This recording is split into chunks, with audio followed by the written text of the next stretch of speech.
Eto po, alam niyo 'to si Lito Banayo, tuwing mag-e-eleksyon sikat 'to, eh. Kasi political strategist 'to. Kung di ako nagkakamali, ito ang political strategist ni Erap, eh. Ang tagal mo ng, hindi na nanalo, Lito Banayo, eh. Siyempre, aminin man natin at hindi, eh, may mga ano rin 'yan 'no, may mga panahon din na sumasablay na rin itong mga political strategist na 'to. Tingin ko sablay itong, pronouncement na 'to ni, Lito Banayo 'no. Ito po ang pronouncement ni political strategist, Lito Banayo. Sabi ni Banayo, Leni versus Sara 2028, one-on-one could be anybody's game. Okay. Kung one-on-one lang po daw ang labanan, eh may pag-asa po, no? O kahit sino po pwedeng manalo. Yan. Kung maglalaban lang po ng one-on-one si Leni at saka si Sara. Okay. He noted, however, that such direct matchup is unlikely given the dynamics of the Constitution and Philippine politics. Pero imposible daw yan dahil nga sa Constitution natin, hindi naman po dual. Hindi lang naman po dalawa, no? Hindi lang naman po two-party system. According po sa ating Constitution, eh, multi-party. Pwedeng tumakbo. Actually, hindi lang si Banayo nagsabi niyan. Sinabi rin po yan ni eto naman si Llamas. Ang sinasabi niya naman, pag nag-combine daw si Leni as president, BBM as vice president, eh, alam na raw kung sino mananalo. Opo, alam na namin. Si Sara pa rin. Si Sara pa rin.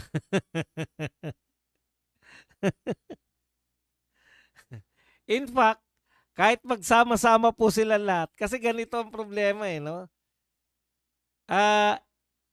Ngayon naman, magkakakampi na sila ngayon eh. Wala na pong dagdag na boto yan eh. Ang political scenario po natin, Duterte versus the rest, di ba? Kaya lang, napakalaki po ng lamang ni BP Sara eh. Hindi po yan yung may contribution pa sila. Wala na po yan eh. Saan kukuha ng boto si Leni? Yung boboto kay Leni, boboto sa mga iba pa, sila na rin yun eh. Ang masyadong pong politicize na tayo. No? Masyado na pong halos lahat na ngayon as early as 2026, ngayon, January 2026, masasabi ko po na wala na po ngayon na yung undecided. Wala na pong undecided ngayon. It's either ikaw ay pro-Duterte o anti-Duterte ka. Yung anti-Duterte, sama-sama na sila dyan. Kakapiranggot lang po yan. Ang pinakamalaking bilang ng mamamayang Pilipino ay pro-Duterte. Kaya kahit na ano pong mangyari, no? Kahit na ano pong sabihin nila, magsama-sama man sila, same na rin yun eh. Ibig nyo sabihin, pag nagsama si Leni, ang political strategy nyo dapat ngayon, paano bibiyakin yung solid na pro-Duterte. Wala po kasing lalaban na pro-Duterte kay Sara Duterte. Parang ganito. Ito buo, pro-Duterte to. Tapos maraming maliliit na grupo na anti-Duterte. So may BBM, pro-BBM, may mga Dilawan, may mga Makabayan Black. Yung Dilawan, pwede mo panghatiin ng kung ano na yan. May pink, may dilaw na dilaw.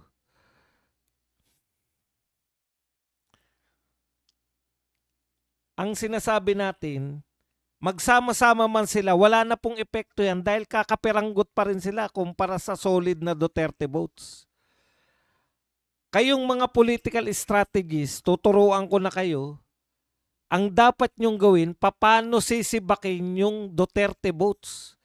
Kasi so far, lahat ng mga personalidad sa under ng Duterte, alam nila lahat na ang susuportahan namin, ng mga pro Duterte, alam nila lahat na ang standard bearer ng mga Duterte si BP Sara na.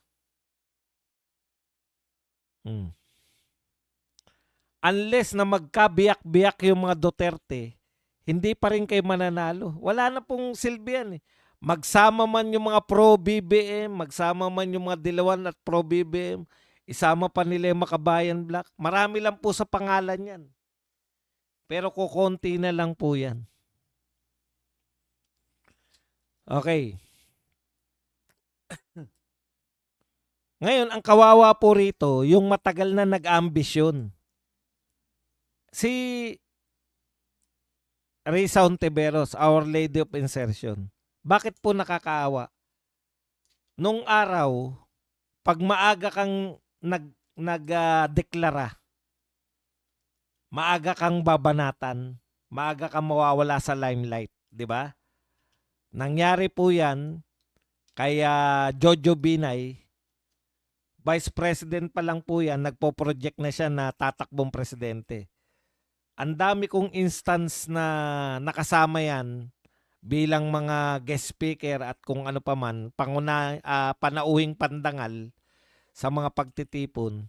Ang pakilala na po kay Jejo Marbinay,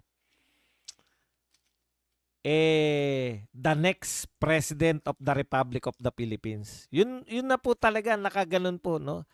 Dahil maaga po siyang nagdeklara, maaga rin po siyang binanatan, bago mag-eleksyon, wala na po siya, hindi na po siya contender. Unti-unti, nadurog na siya. Isa pa pong maaga nagdeklara, si Manny Villar. Ganon din po, same din po. Kaya nga si Tatay Digong, di ba? Nung si Tatay Digong na, hindi nagdedeklara. Yun naman, bago naman yun. May mga nag-adapt din nun. Sila Lenny, si BP Sara. Kung late ka na magdeklara, alangan naman banatang ka, hindi ka naman deklarado. Di ba? Pero ngayon, nagdeklara o hindi si BP Sara, alam na nila na si BP Sara next president, kaya pinagtangkaan na nila, unang taon pa lang ni BP Sara bilang vice president, pinilit ng siniraan, pero nakatayo pa rin, number 1 pa rin.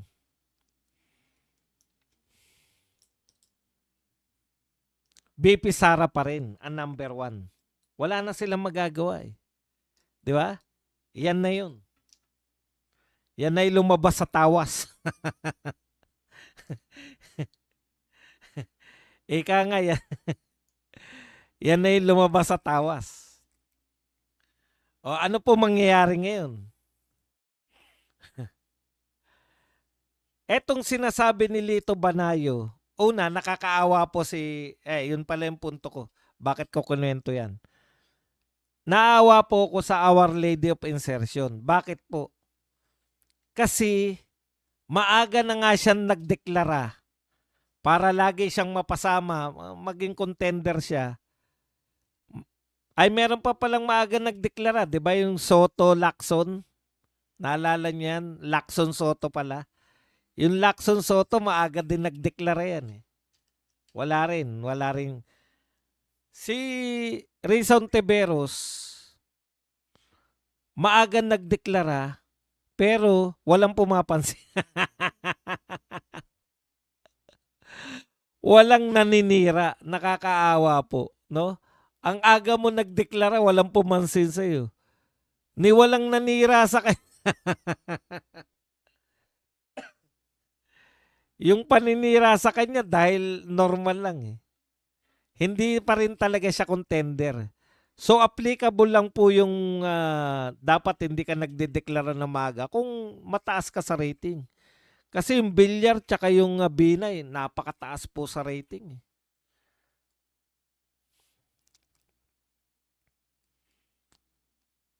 Tumigil yata ako. Sila talaga yung ano, anong tawag doon? Okay. So, naaawa ko kay Rayson Tiveros kasi siya yung may antindi ng pangarap niya maging presidente. Lahat yan pinapangarap niya maging presidente. Tapos, matutuklasan lang pala niya na si Leni pa rin ang pambato nila. Si Leni pa rin yung gusto nila. Ngayon, eto po ang tanong ko. Kung si Leni na ang pambato ng, wala namang problema. Yan naman talaga yung nakikita natin na pambato nila eh.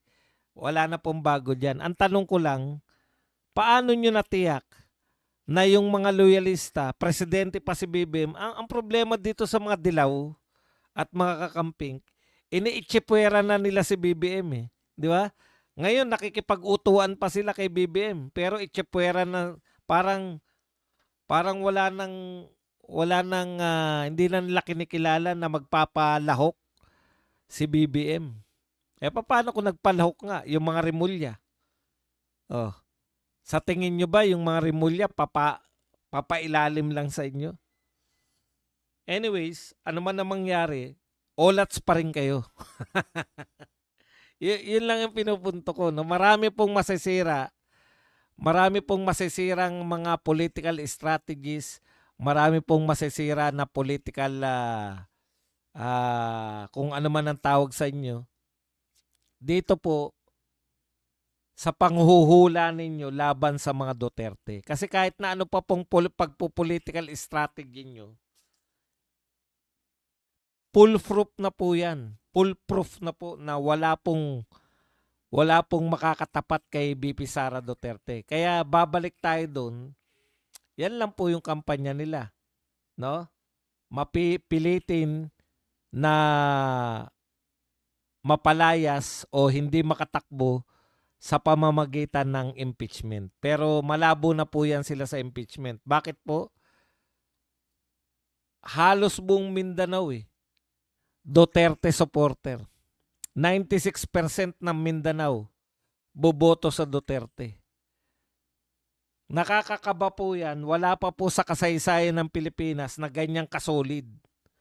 Nakakakaba po yan sa mga senador dahil hindi na po sila iboboto sa Mindanao once na nakarating sa kanila. Halimbawa, napalusot ng mga congressman, nakarating sa kanila yung trial at bumoto sila laban kay BP Sara.